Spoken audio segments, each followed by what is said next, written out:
Hi guys, back after a long time with a video. I thought I have to share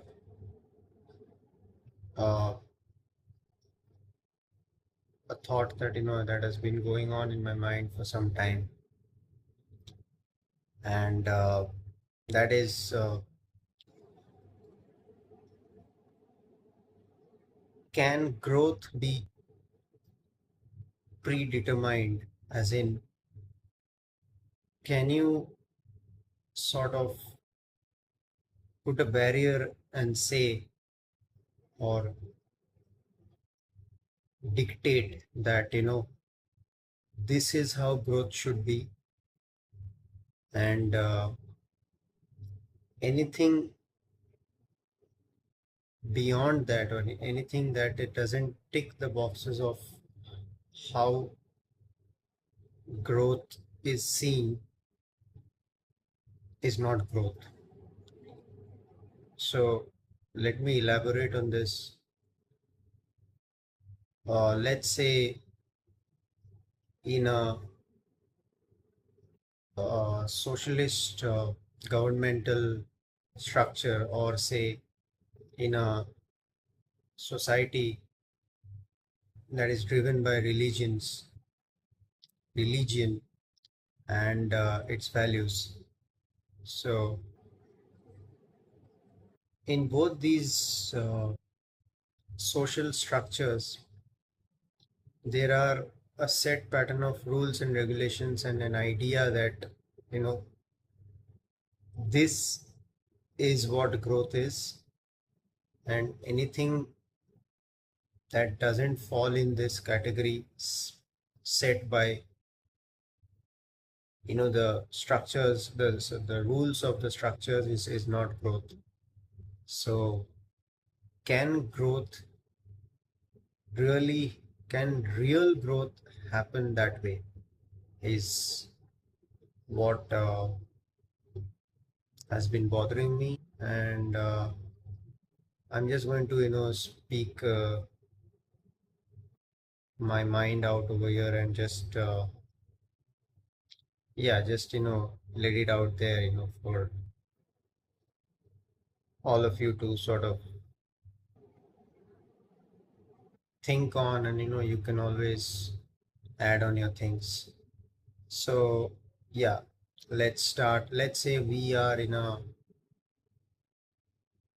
socialist structure, and any socialist structure, the first thing that comes to the minds of the authorities, the socio-economic balance shouldn't get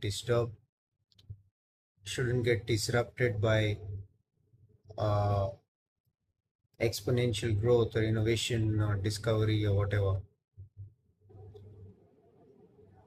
So, and who decides those things? Those things are generally decided by a group of people who call themselves the government or the authority, and they decide what growth is and what is not considered growth. So, yeah, I think by doing so, those people, a small group of people, they themselves become, sort of the ruling class, and the idea of keeping the socio-economic equilibrium, equality goes for a toss, as is the idea of, as is the uh,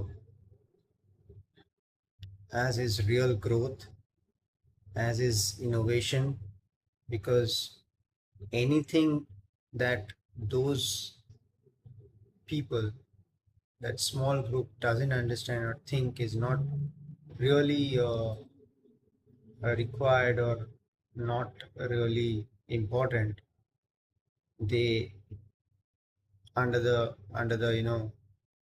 set of rules that they formulate, they set aside and in that way, real growth is never happening. It's always going through a sort of uh,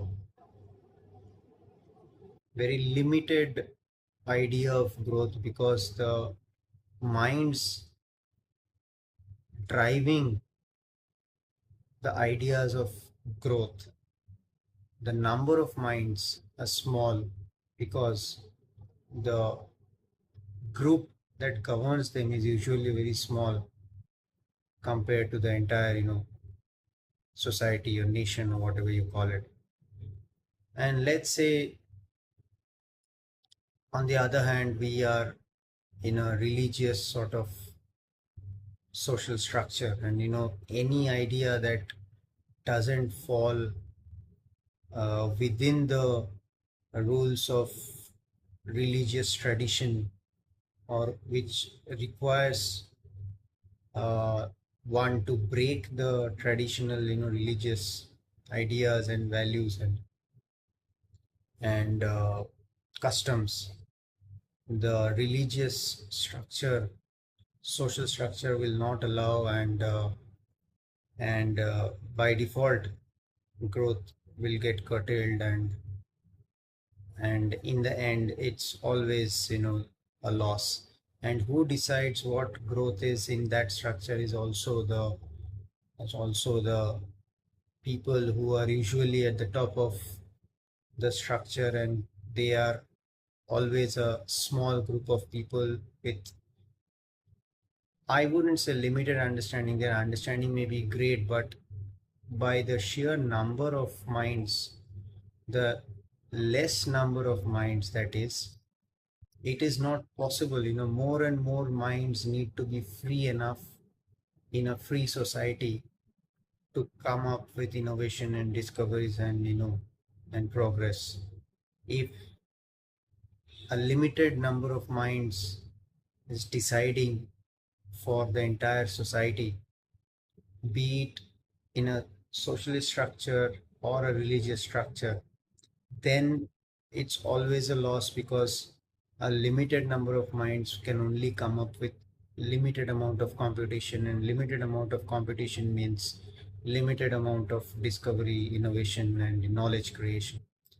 So I think growth in a way cannot be sort of you know brought under a set